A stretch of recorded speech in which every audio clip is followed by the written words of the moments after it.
What's up guys, SaneTree here and welcome back to Seasons, specifically to the top of my house.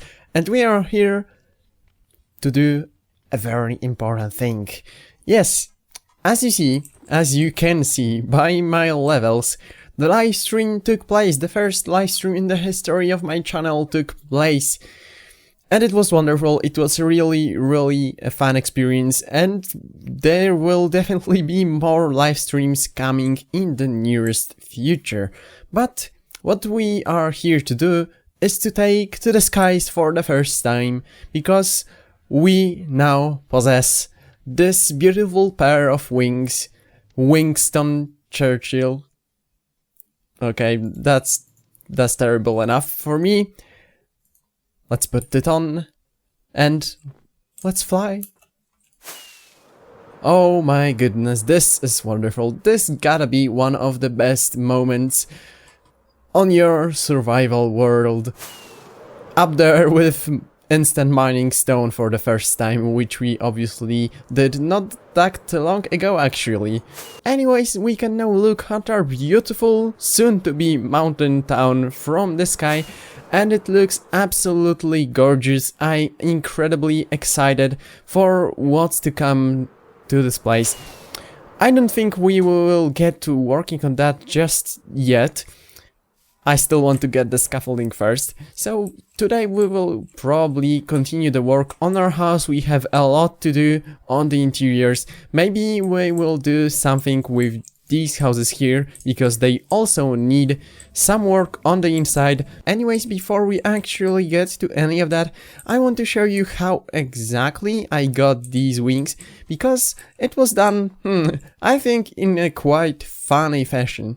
On the stream we have successfully defeated the Ender Dragon, but unfortunately we had absolutely no luck in regard to finding some cool end cities.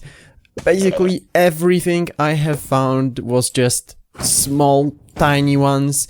After the stream I went further into the end, and finally I have reached an end city with this beautiful ship and this beautiful pair of elytra wings.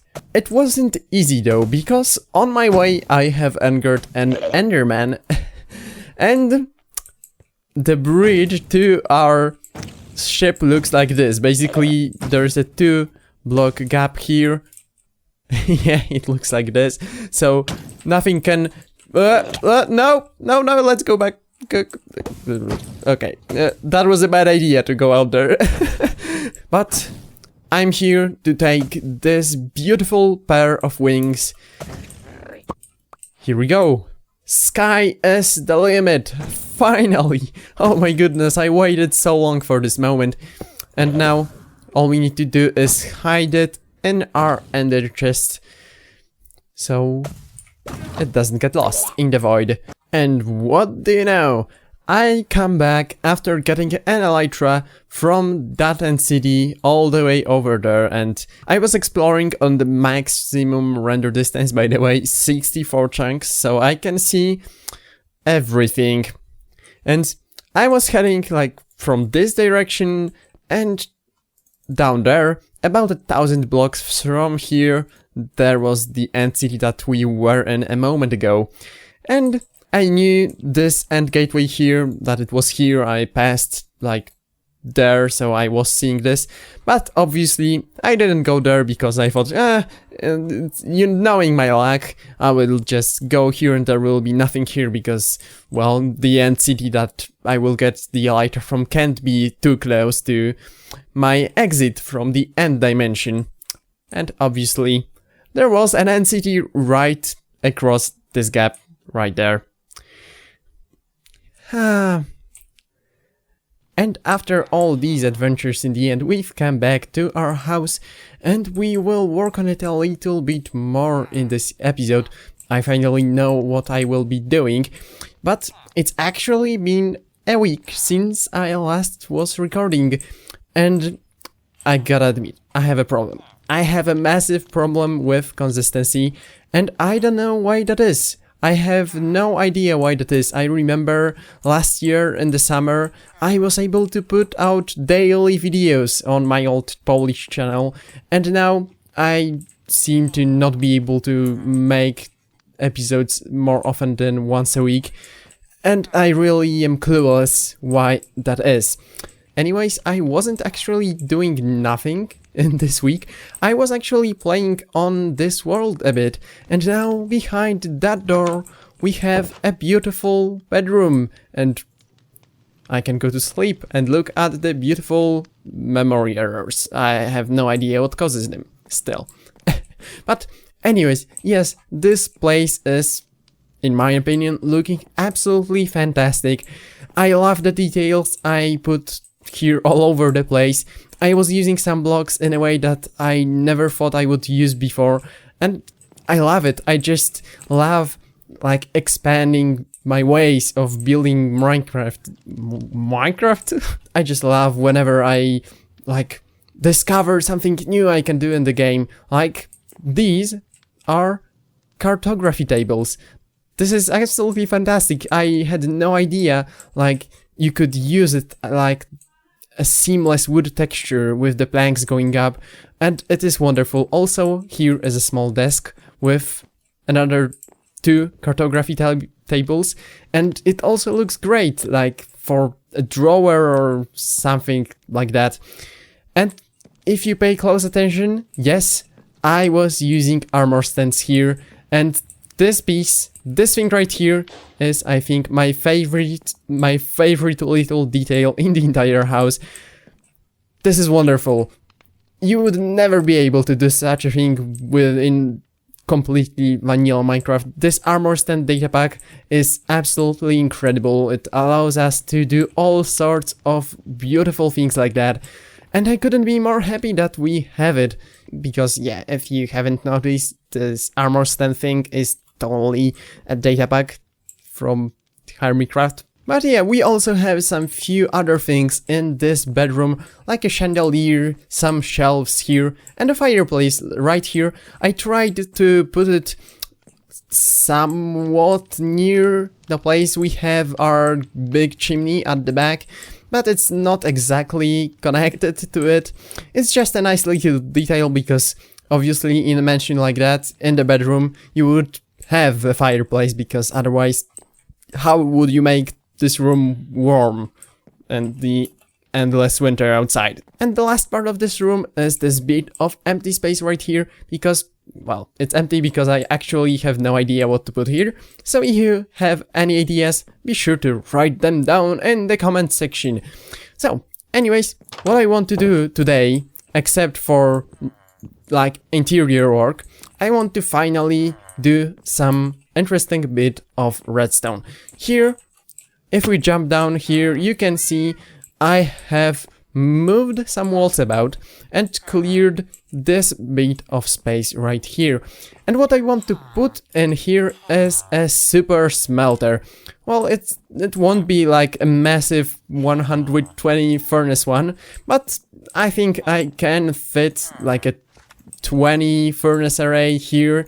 And what I want to do with this super smelter is to have it accessible from this storage room right here. So imagine I come back from an expedition from a desert with shulker boxes upon shulker boxes of sand, and I want to smelt it all into glass.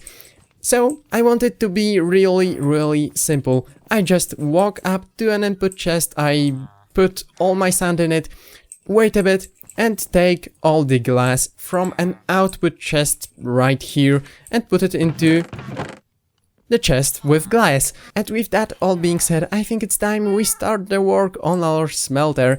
I want to fit as many furnaces here as it's possible, and that actually isn't that simple. Yeah, there will be a lot of building and then tearing down and then building again. It will be a lot of work, but I'm sure we can do it. What you're currently looking at is probably the stupidest super smelter ever constructed. Just look at this mess. This is insane. I have no idea why would I construct something like this. This literally makes no sense to build it here. It would be so much simpler just to build it underground, like at a straight line, like a normal design. But no, I'm SaneTree, so I have to construct insane things, apparently. So let me explain what is going on here with all the diorite, granite and andesite lines, because you probably have no idea.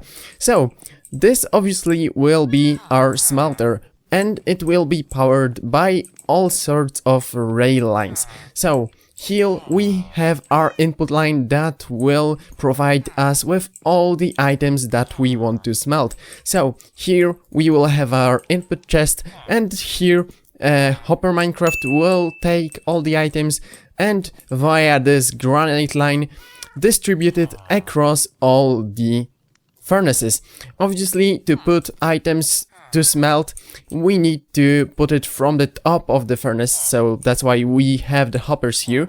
The direct line is the fuel line. We will have a fuel input right here. Again, another hopper minecart will take these items and distribute them and all of these hoppers right here. Obviously, to put fuel into a furnace, you have to have a hopper pointing into it from this side. So that's that's what the diorite line will take care of. And the last one is the andesite line. Obviously, they won't stay like diorite, granite and andesite. These were just the blocks that I used to mark it all out, so you can clearly see all the different lines. The andesite line will be the smelted items line. So this will pick up all the items from down below and then put it up here. Here we will have some kind of an unloading mechanism, and the items will pop back up here, I think. Yes, that's the place I want the output of the smelter to be in. So, why this looks like that? Obviously, I had to cram as many furnaces as I possibly could here, but I also had to solve some issues that will happen here because of the use of hopper minecarts.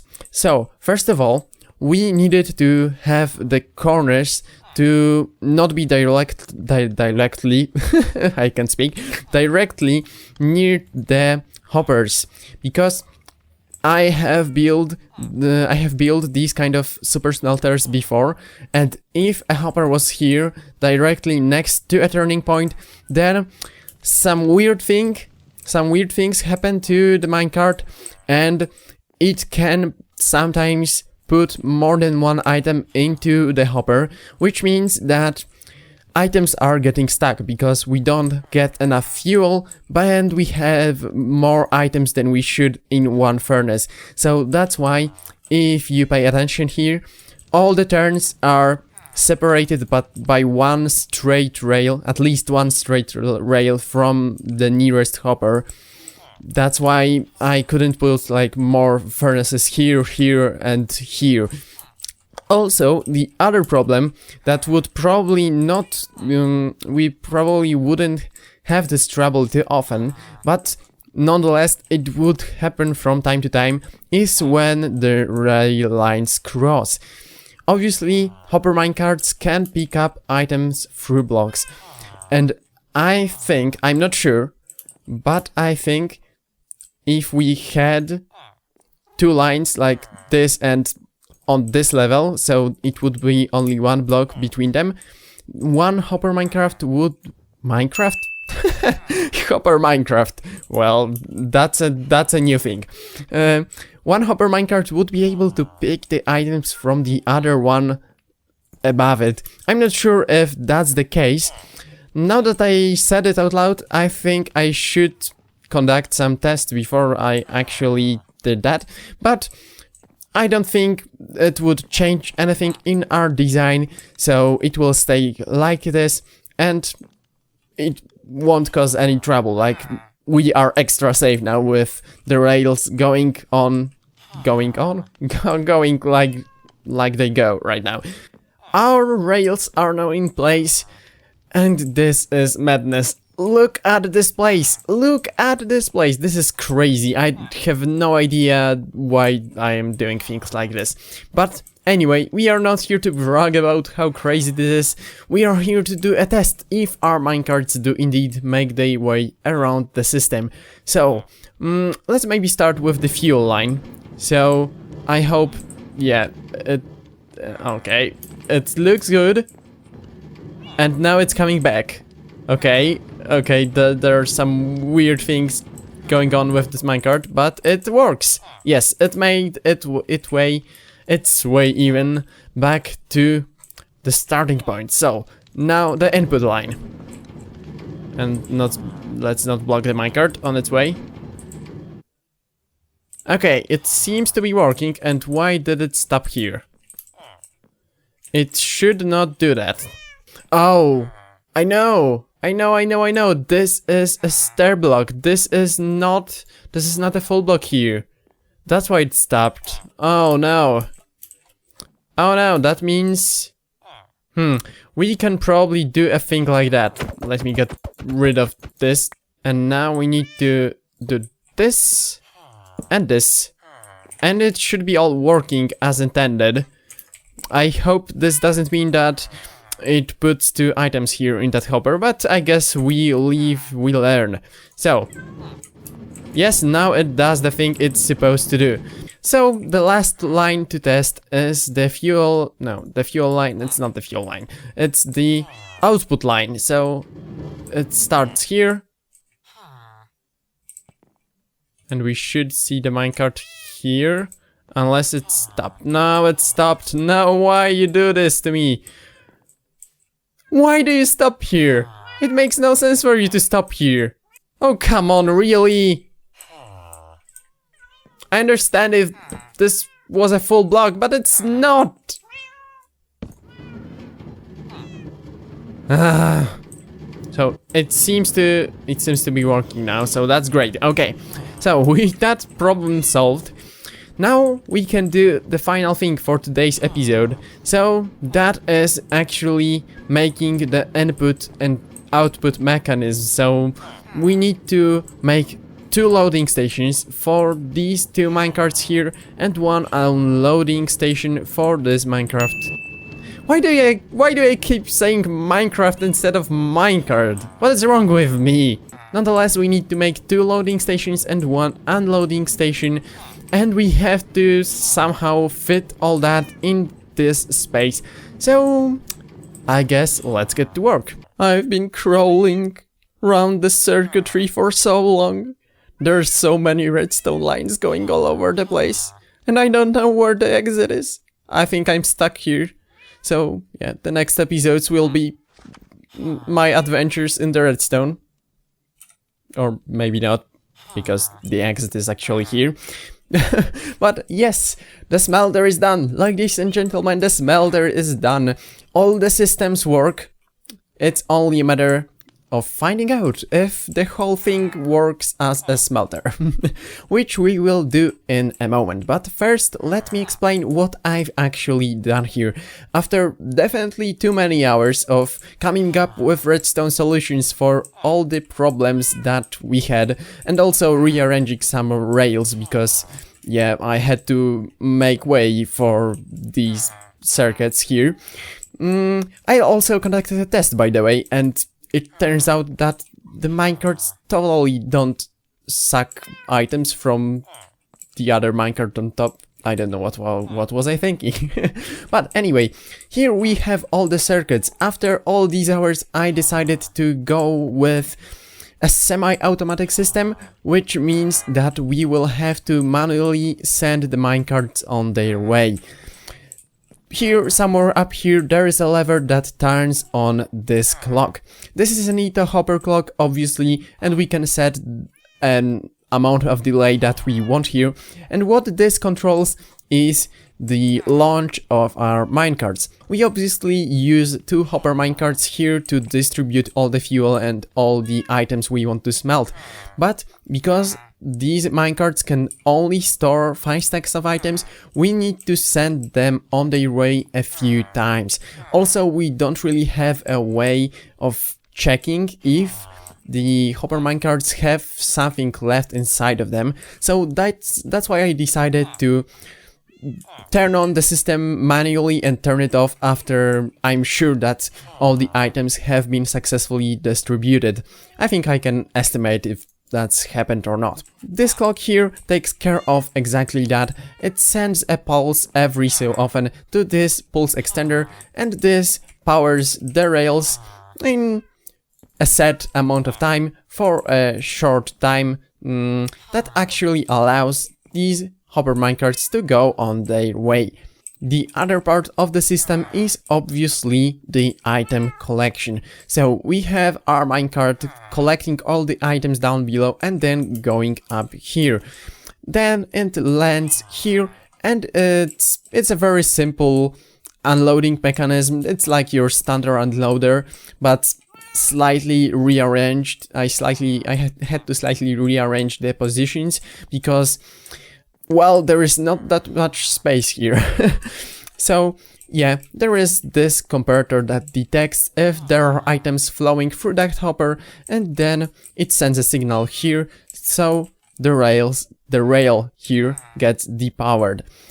And currently, obviously, the whole system is turned off, so that's why this rail is also off. And this is actually done via the same clock. So if our system is turned off, this redstone dust right here is turned off. This has no power because obviously this hopper right now has no items because this one is locked and all the items are here. So from this place we take a signal here to that torch and then put the signal on the other side through all these blocks. I won't actually jump over there because it's not really that simple.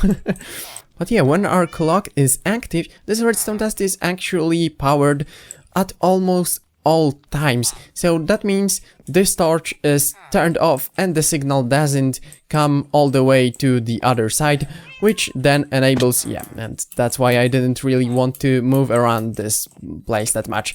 But yeah, this torch is now turned on and the rail can be manipulated by that system right here. The items, after getting sucked from the hopper minecart, travel through a line of hoppers to this dropper right here, and then via this simple clock, if you don't know, well, maybe I can actually show it better. This is a way that you can make a simple redstone clock that will spit out all the items that end up in this dropper. So you have a comparator here, there is one redstone piece just behind that thing, and yeah, then this redstone piece here connects to that comparator, so it makes a clock, and if anyone is on the inside, it gets immediately spit out or put to whatever container is above. So that's how we get all the items here, up here in the storage room, and with that barrel right here, the thing is actually done. So it's time for the first test, and oh boy, am I nervous. We put all the items inside of this barrel right here and they get sucked out. Obviously not all of them will get sucked out because, as I said, the hopper minecart has only room for 5 stacks of items. And we put our fuel here, and now we flick the lever and turn this thing on. Ooh, and now we wait. I think I will go down there to check if the items are actually being smelted. Okay, now they got sent on their way, and I think it's working. I think it's working. Oh my goodness, it's actually working. Okay, so let's get back to the top. Let's get back to the top and check if the items, if the smelted items are appearing in this barrel right here. They are. It's only 3 for now, for some reason. There is more appearing.